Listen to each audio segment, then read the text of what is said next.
The time change for the daily closing market report on WHOW at our new time, 5:06 p.m. weekdays. Your friend in Central Illinois, WHOW. Top of the morning. Thanks for being with us. I'm your host today, Seth Lawrence. The WHOW Morning Show is streaming to Facebook and YouTube. It's brought to you by Peterson Insurance, your Pekin Insurance agent in Clinton. My guest in this segment of the morning show, Tony Kirkman, is the executive director of the Piatt County Mental Health Center. Tony, how are you, sir? I'm well, Seth. How are you? Doing good. Thanks for asking. Thanks for making time for us, as always. It's good to have you on the program. And let's dive into, Tony, we're going to dive a little deep into the weeds today about depression and some new developments regarding serotonin. Now, Tony, first of all, introduce us to the term serotonin and its connection to depression and what we thought we knew. And we'll outline why we say what we thought we knew here in a bit. But give us a little background to start there. Absolutely. So for years now, neuropsychologists and physicians have been looking at the neurotransmitter chemical that's in our brain. We have quite a few of them there. So some of them are GABA or norepinephrine. Dopamine's probably the one that we know the most about. But serotonin is another neurotransmitter.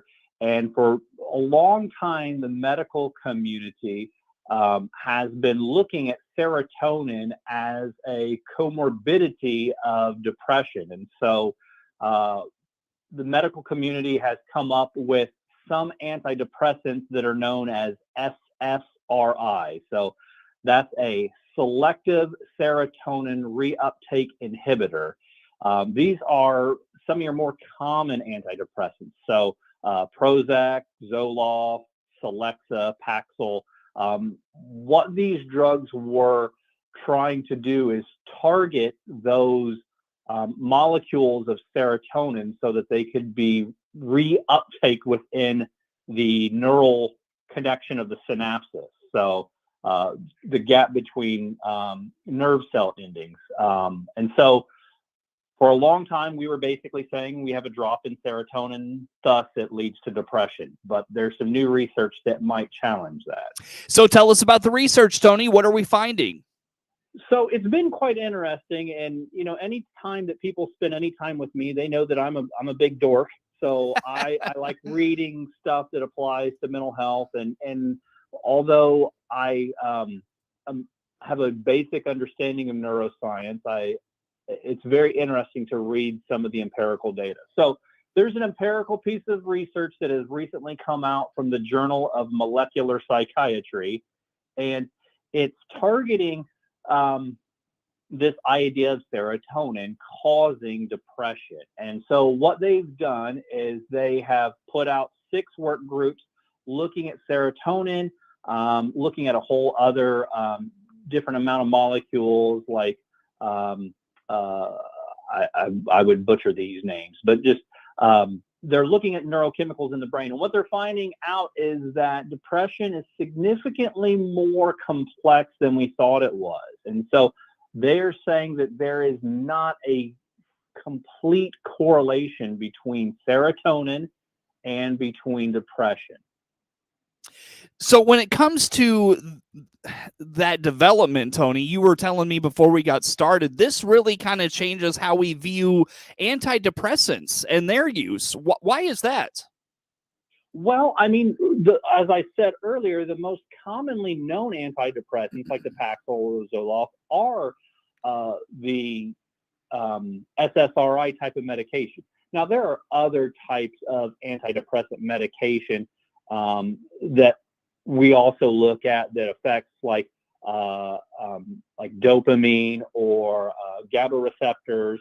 And so the biggest concern is that we're really cautious about saying there's not a direct causation, but there might be some comorbidity, because obviously we don't want people reading this material and saying, I'm just going off of my antidepressant, because that would be quite dangerous. And I would just have to caution people to talk to their medical professionals. But, there are other studies coming out of the University of Indiana, they're looking at even possibly doing blood tests to see the levels of neurochemicals that are in the bloodstream to see if they can find an earlier predictor for depression. Interesting.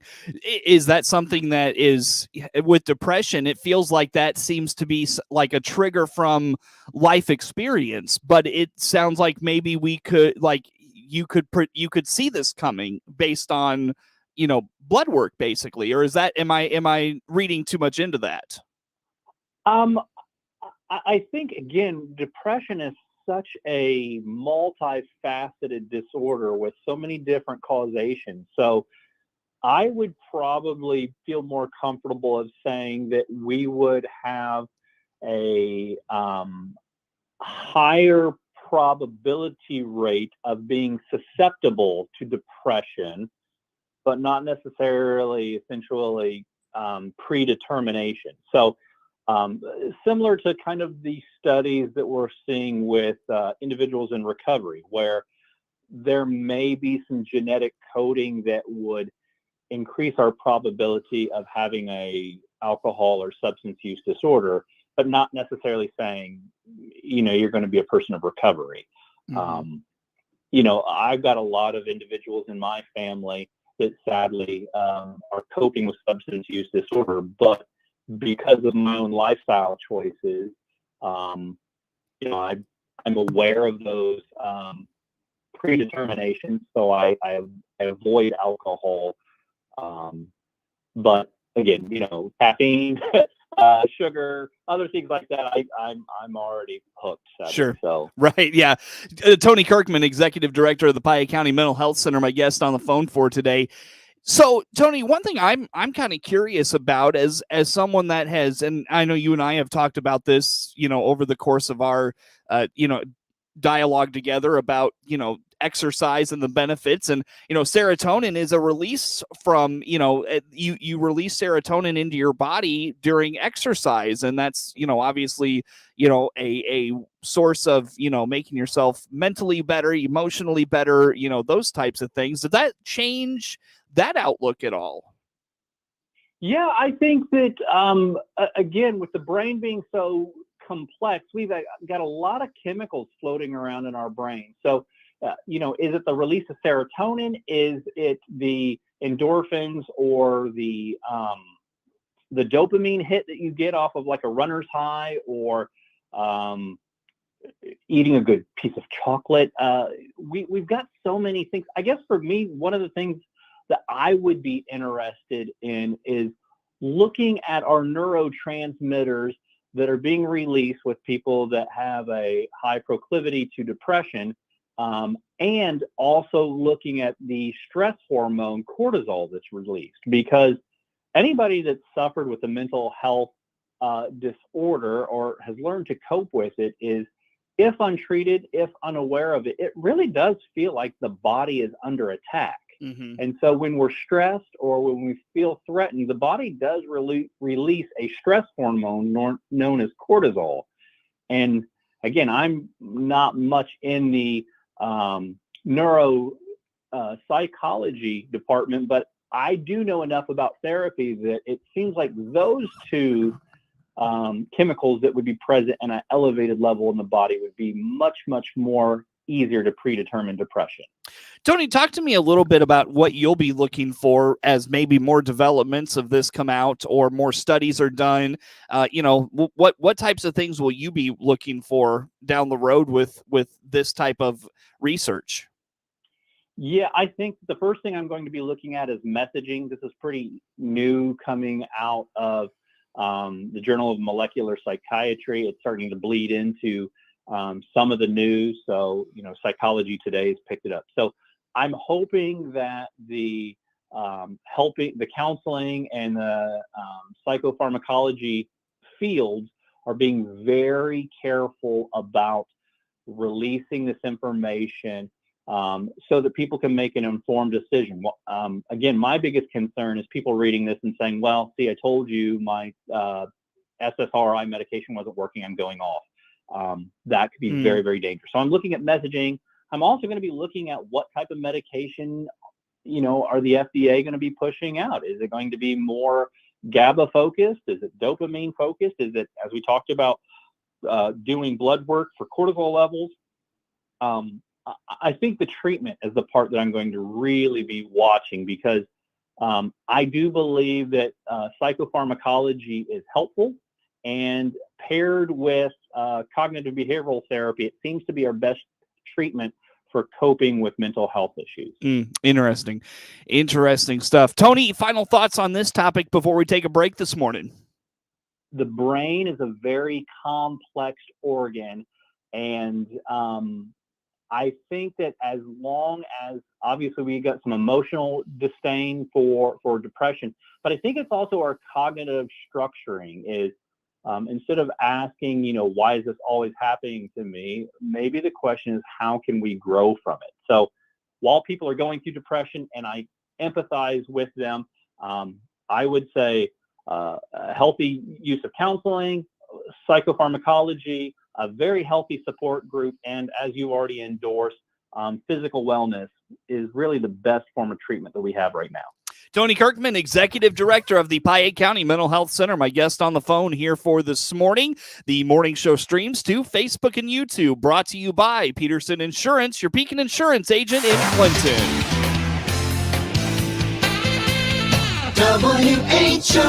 WHOW. Clinton Save-A-Lot owner Dave Jackson here with a supply chain update. While we're working as best we can to keep our shelves stocked with the items you need and want every day, we're experiencing never-before-seen interruptions in product availability and delivery, both through Save-A-Lot and our direct suppliers. In most cases, they can't run their production lines due to the lack of workers, plus a shortage of truck drivers. Despite all that, we're working to keep the meat, produce, and other products you buy in stock and on our shelves every day. Your Clinton Save-A-Lot appreciates your business, and we hope to see you soon. MR Systems Wireless is your local internet provider for Clinton and surrounding area. They have the products you want and the local service you deserve. MR Systems Wireless Internet service for home or business includes unlimited data, unlimited streaming, and unlimited calling. Plans start at just $48 a month. And get a free Roku 4-lease with our media packages. Get the speed you need with MR Systems Wireless. Call them at 935-2100. That's 935-2100 for MR Systems Wireless. Here at Love It Once More Thrift Store in Clinton, we're putting out our fall decor and our cooler weather clothes just in time for school. This is Connie reminding you to bring us your donations and to check out our Facebook page or doitdailynews.com for our weekly sales. This is Ryan Utterback with Utterback Real Estate. Don't get burned. No worries, I have my SPF 1000. It's time to list your house with us while the market's still hot. Like thick and wrapped jalapenos. And that's why you're the other Ryan. List your house today by clicking the Utterback Real Estate icon at DeWittDailyNews.com. A sports injury takes the fun out of sports any time of year. Hi, I'm Paul Scarron, CEO of Warner Hospital and Health Services in Clinton. All of our PT folks are trained in lots of specialties, just like a bigger facility, to get you back in the game from a sports injury, or if you're in need of any other physical therapy your doctor prescribes. We offer quality, compassionate care close to home, so don't go out of town. Come see us at the Warner Hospital and Health Services Physical Therapy Department, and we'll get you back in the game. Your friend in Central Illinois, WHOW. Once again, good morning. Thanks for being with us. I'm your host today, Seth Lawrence. The WHOW Morning Show is streaming to Facebook and YouTube. It's brought to you by Peterson Insurance, your Pekin Insurance agent in Clinton. Tony Kirkman is the Executive Director of the Piatt County Mental Health Center, my guest on the phone for today. Tony, the Illinois Youth Survey. I had Andrea Kocher in last week. She is, of course, with Dove, but she was talking about the Illinois Youth Survey and data regarding teen domestic violence, or teen dating violence, as they call it. But at any rate, I know that a lot of data is now out. If it's not out altogether, what are you watching? What's of concern for you? What's the highlights of this data? How about some of that? Sure. So, yeah, the Illinois Youth Survey, again, is a survey that is distributed to all eligible 8th, 10th, and 12th graders. We have the opportunity to interact with every DeWitt and Piatt school in our area, and so we asked these students to participate in the Illinois Youth Survey, and they did so Testing was around January to March of 2022, and the results for both counties are now out, and your listeners can go and pull that data at any time. They just need to Google Illinois Youth Survey. It will direct them to the CPRD website, and then when they go over to the tab that says results and click under county results, they can look at their respective counties and pull that data themselves. Tony, when it comes to the data, I know that you had some preliminary things for us, if I'm not mistaken, last month when we talked. Highlights of what you found. What have you discovered this cycle around? Well, again, I think my concern on a couple things is the fact of out of those kids that are reporting that they are using drugs or alcohol, the percentages that parents are knowingly providing it to them. So I know we talked about that last month, but it's still very, very shocking that out of all of the 8th grade kids that are using marijuana, according to this report, 9.6% of them, or 10%, are knowingly getting it from their parents. 26% of the 10th graders and 14% of the 12th graders are all saying, yes, my parents, with their permission, are providing me this illegal substance. So yeah, that's concerning to me. I do find it's interesting that one of the new questions the Illinois Youth Survey has asked was individuals' sexuality. And as I'm looking at the results across DeWitt and Piatt, it looks like 20% of all of the students surveyed do not identify as heterosexual. So again, we got a lot of work to do with diversity, equity, and inclusion in all areas that affect youth. We have a significant increase of 10th and 12th graders that are reporting that they are using a vaping method to take in their marijuana. Mm-hmm. So that's interesting. It significantly went up, and sadly, it looks like we have a lot of our parenting monitoring, as far as in my parents would know if I was ever out late or drinking late or associating with bad. I don't want to say bad kids. That sounds awful. With kids that are using or participating in illegal activity. So that seems to be down significantly too. And I don't know if that's related to COVID and we're just trying to survive as parents, but it does seem that while it might not be reality, the kids are perceiving that they are less supervised than 2 years. Can you draw causation and correlation with some of these metrics? The only one that I could really do that with, and I think it'd be very dangerous to go outside my scope of expertise without data. I think that this is the first time we are getting results back from both counties since the legalization of recreational marijuana. So just within that concept, we know that access to marijuana has improved because now anybody that chooses to have marijuana in their home that's an adult can do so. I think also the messaging that we used to be able to tell people was don't smoke marijuana because it's illegal now has lost its punch, and we've got to figure out how to communicate it's not wise to ingest a mind-altering substance because your brain is still developing. So I think that's probably the one that I can. And then obviously, I think the messaging of diversity, equity, inclusion, seeing the mention or the publication or just the awareness of the LGBT community is causing more people to either identify with that group or to feel more comfortable that of endorsing or affirming that they are a part of that group. Interesting. Tony, any other taking or talking points or takeaways for you from the Illinois Youth Survey this year?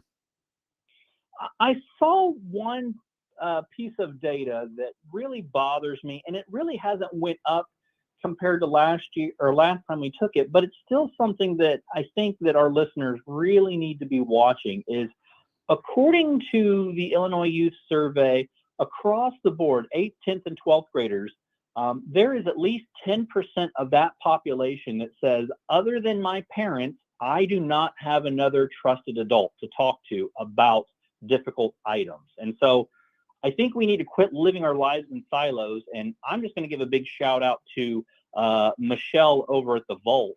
That is what we need. We need trusted, knowledgeable, socially responsible adults to speak into our youth lives that are not necessarily their parents, because these kids are saying we have no one. And so I would say, parents, you need to go find a trusted friend that you are going to give permission to speak into your kids' life, because they may not feel comfortable coming to you about certain things, or quite frankly, you might be the issue that they need to talk to a trusted adult about to get some good counsel. So if you're not providing that adult, either they will not have one, or they will go find someone that might not be complementary to your own counsel. Yeah. Tough advice, but necessary advice, I'm sure, for a lot of folks. Tony, can folks find that data anywhere specific? Absolutely. So just Google Illinois Youth Survey, and it will take you to the Center for Prevention, Research, and Development website. Look under county reports, and your county should be listed there. You click on it, and it is a lengthy report that gives you everything from mental health, substance use, risky behaviors, dating violence, a wealth of information. So we'll be diving into it over the next couple of months and talking to community leaders as we go. Tony Kirkman, Executive Director of the Piatt County Mental Health Center, is my guest on the phone here for this morning. The morning show streams to Facebook and YouTube, brought to you by Peterson Insurance, your Pekin Insurance agent in Clinton. WHOW. With SRN News, I'm Rich Thomason in Washington. The Justice Department fighting the release of the affidavit that was used to get a search warrant for the raid on former President